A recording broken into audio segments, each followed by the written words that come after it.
नमस्कार दोस्तों, welcome to some classes. आज मैं फिर आप लोगों को arithmetic progression class 10th mathematics का वीडियो लेकर आया हूं।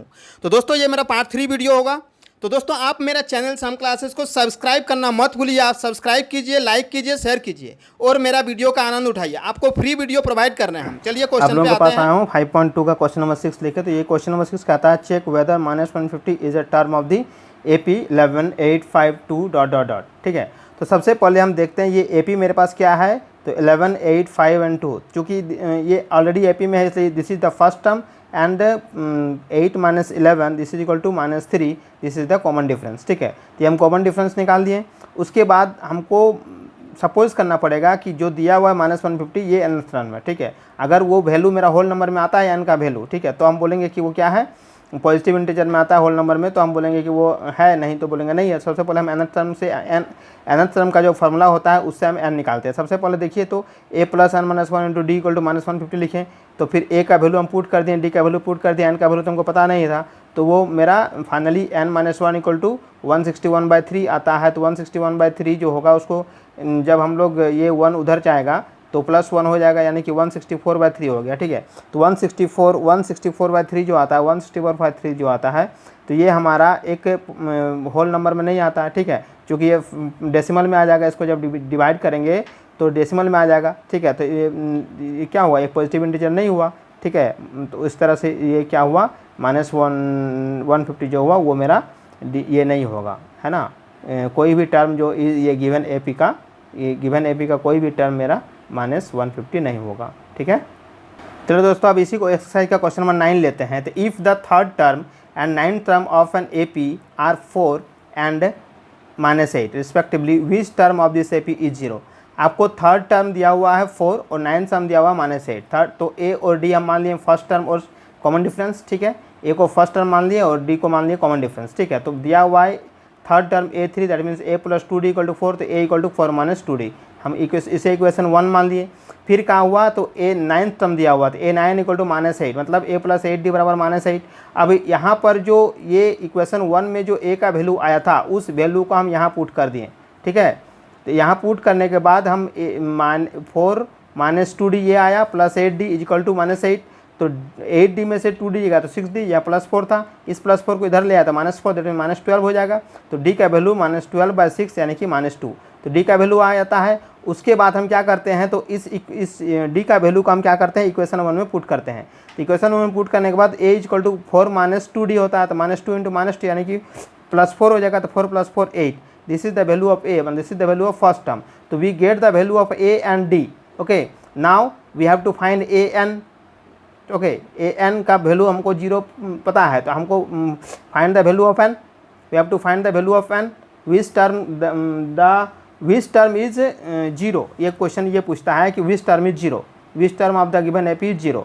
तो हम लोग nth टर्म मान लिए कि 0 है, तो A + n - 1 × D, A और D पता है, फाइनली हमको n का मान निकालना, तो n - 1 × -2 हो गया। तो ये +8 उधर -8 हो चला गया, तो n - 1 = -8/2। इसका मतलब क्या हुआ कि 4 आया, तो n का वैल्यू मेरा फाइनली 5 आ गया, तो यानी कि fifth term of the AP is 0। तो ये था मेरा क्वेश्चन नंबर 9। ठीक है दोस्तों, अब जो क्वेश्चन है क्वेश्चन नंबर 11, ये थोड़ा सा अलग टाइप का क्वेश्चन है, ये बहुत ही इंपॉर्टेंट क्वेश्चन है एग्जाम्स के लिए। तो आप हमारा चैनल को देख रहे हैं लेकिन आप सब्सक्राइब और लाइक नहीं कर रहे हैं। ठीक है। लाइक, शेयर और सब्सक्राइब आप हमारा चैनल को करते रहिए। जब तक आप सब्सक्राइब नहीं कीजिएगा, नंबर ऑफ सब्सक्राइबर्स मेरा नहीं बढ़ेगा, तो हम आगे हम वीडियो में कैसे दे पाएंगे। हम आपको फ्री ऑफ कॉस्ट वीडियो दे रहे हैं, बिना ट्यूशन का, बिना कोचिंग का। आप घर बैठे AP क्या मैथ, साइंस, इंग्लिश सारे पेपर को आप कर सकते हैं। मैं ये गारंटी के साथ कहता हूँ कि मैं सारा जो पेपर है, सारा पेपर का लेक्चर मैं फ्री ऑफ कॉस्ट आपको दूंगा एट योर होम। आप मोबाइल पे, आप लैपटॉप पे, कंप्यूटर पे, किसी भी चीज़ पे आप देख सकते हैं फ्री ऑफ कॉस्ट। आपको किसी तरह का कोई चार्ज नहीं लगने वाला है। इसलिए आप सिर्फ और सिर्फ जो लाल दिख रहा है सब्सक्राइब लिखा हुआ देखिए, सब्सक्राइब, वहाँ पर जाके आप एक क्लिक मारिए, या तो माउस से मारिए, किसी से मारिए, लेकिन सब्सक्राइब हो जाना चाहिए, शेयर हो जाना चाहिए, लाइक हो जाना चाहिए। चलिए दोस्तों, मैं आगे क्वेश्चन, ये क्वेश्चन नंबर जो है 11 5.2 का बहुत ही अच्छा क्वेश्चन है, नया टाइप का क्वेश्चन है, इसे हम समझाने का पूरी प्रयास करते हैं। तो विच term of the AP 3, 15, 27, 39 will be 132 more then it's 54th term.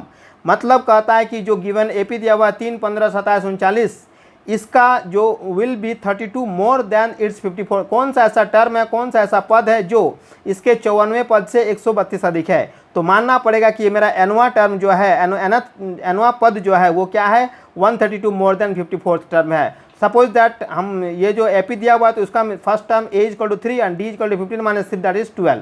Okay, now n is equal to 54 plus 132, मतलब nth term is equal to 54th term plus 132, मतलब 132 more than 54th term, this is the nth term. A plus n minus 1 into d is equal to a 54 means a plus 54 minus 1, that means a plus 53 into d plus 132। तो n minus 1 into D, ये ए वहाँ चला जाएगा तो क्या होगा a plus और a minus, ये कट जाएगा तो n minus 1 into d that means 12 is equal to, ये यहाँ भी 12 बैठा दिए 53 इंटू 12 प्लस 132, इसको मल्टीप्लाई करने के बाद 636 आता है plus 132 and n minus 1 equal to this by this which is equal to 64 and plus 1 कर देंगे 64 प्लस 1 इक्वल टू 65।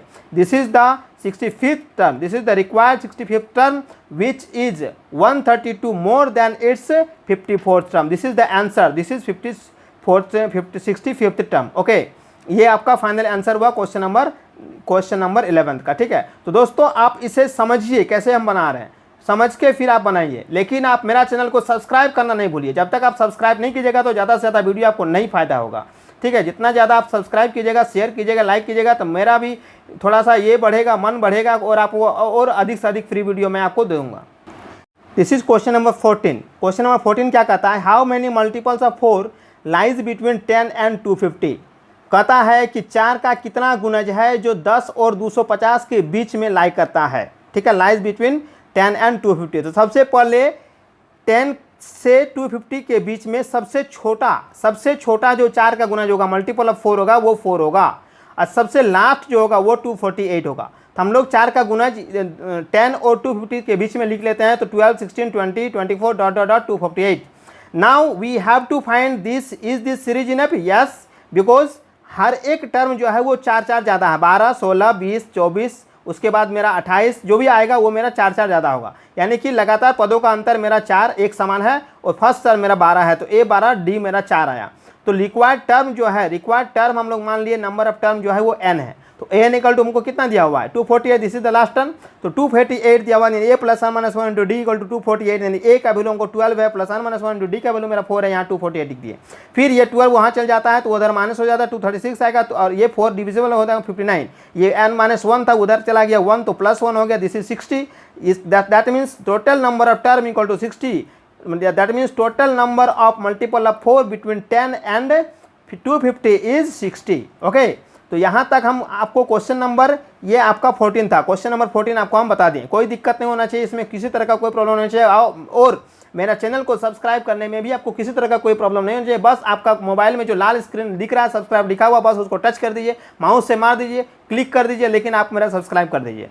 आपको बताने जा रहा हूँ एपी का क्वेश्चन नंबर एक्सरसाइज 5.2 का क्वेश्चन नंबर 19, ये बहुत इंपॉर्टेंट है, VVI जिसको कहते हैं वेरी इंपॉर्टेंट। ये सुब्बा राव वाला प्रॉब्लम है दोस्तों, ये सुब्बा राव वाला प्रॉब्लम हर एक साल एग्जाम में आने का 90 से 100% चांस रहता है। अगर लास्ट ईयर क्वेश्चन नहीं आया तो इस साल जरूर आएगा, चाहे वो CBSE हो, ICSE हो या आपका जैक बोर्ड हो, बिहार बोर्ड हो, यूपी बोर्ड हो। तो दोस्तों आप देखिए क्या है, Subba Rao started work in 1995 at an annual salary of 5000 rupees.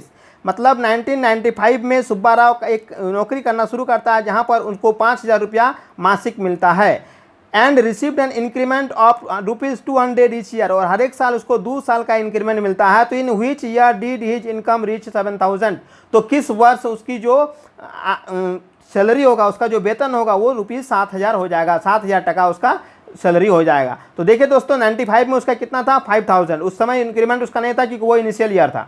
उसके बाद 96 जब आया तो उसमें 200 का इंक्रीमेंट आया तो 5200 हुआ, फिर 97 में फिर 200 हुआ तो 5400 हुआ, फिर 5600, 5800, इस तरह से जाते जाते एक वर्ष ऐसा आएगा जब उसका सैलरी कितना होगा 7000 होगा। तो वही ईयर आपको निकालना है कि किस ईयर में आपका 7000 होता है। तो देखिए इस सैलरी का टर्म को अगर हम लिखते हैं तो 5000, 5200, 5400 7000 करके आता है, इस तरह का एक सीक्वेंस मिलेगा। ये सीक्वेंस में देखिए आपको लगातार 200 का इंक्रीमेंट हो रहा है, मतलब लगातार 200 बढ़ रहा है, 200 ऐड हो रहा है। इसका मतलब ये जो सीक्वेंस है, जो सीरीज है वो मेरा एपी में है। तो इसमें एपी का जो पहला टर्म जो है वो 5000 है, मेरा डी जो हमारा है कॉमन डिफरेंस वो मेरा 200 है, और ये जो लास्ट टर्म है वो है 7000। लास्ट टर्म कितना है 7000, last term that means nth term. Okay, nth term equal to 7000, तो a plus n minus 1 to d. इसी फार्मूला से हम सारा क्वेश्चन बना रहे हैं। इसी फार्मूला से हमको फाइनली n का वैल्यू निकल जाता है। n का वैल्यू निकल आता है मेरा कितना 11, यानी after 11 year the salary of Subba Rao will become 7000। तो चूंकि अभी मेरा कितना था, अभी 1995 था, 1995 के बाद 1995 से 11 साल काम करने के बाद उसका सैलरी कितना हो जाएगा, 11 साल काम करने के बाद उसका सैलरी कितना हो जाएगा 7000 हो जाएगा। तो आप 7 उसमें 11 जोड़ दीजिए, उसके बाद जो आता है 2056 वो मेरा आपका आंसर होगा। This is the final answer of this question. Okay, तो ये क्वेश्चन बहुत ही इंपॉर्टेंट है। सुब्बा राव वाला प्रॉब्लम, ये प्रॉब्लम जनरली सबसे बनता नहीं है। तो आप दोस्तों अच्छी तरह से समझ लीजिए इसको, और इस चैनल को सब्सक्राइब करना बिल्कुल मत भूलिए। सबसे पहले आप सब्सक्राइब कीजिए, उसके बाद आगे बढ़िए। सब्सक्राइब कीजिए, है ना, लाइक शेयर एंड सब्सक्राइब करना बहुत ही जरूरी है।